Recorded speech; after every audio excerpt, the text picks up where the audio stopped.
good here, flight. Good agreement. For those who closely followed America's space exploits in the 1960s and 70s, these men still stand tall.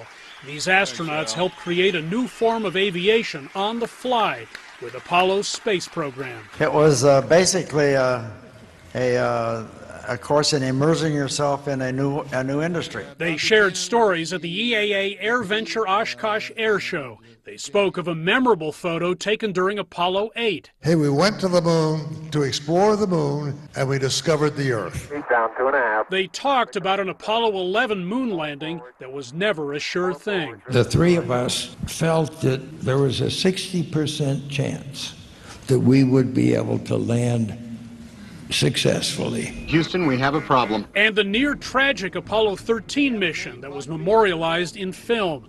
All these years later, the bonds of this exclusive group, forged through unforgettable missions, are still strong. We got down after 14 days, and we're on the carrier. The first thing we did, we looked at each other and we said, we just wanted to announce our engagement. One astronaut describes Apollo as the last great flying club.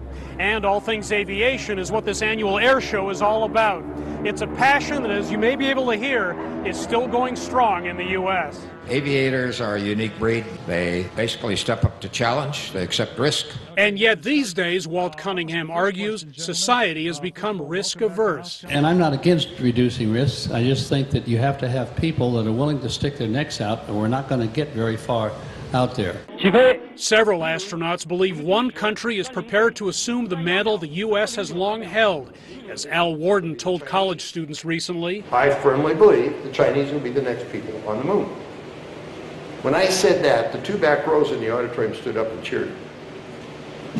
They're all Chinese. I think China is going to be our principal competitor in space, and I think sometime along the line we might want to see if maybe we can join together in a cooperative effort. I don't know. I think it might be very difficult. Times have changed since these crew members were cooped up in cramped space capsules. How many people in the audience would like to spend 14 days in a volume as small as the front seat of a Volkswagen Beetle with a sailor?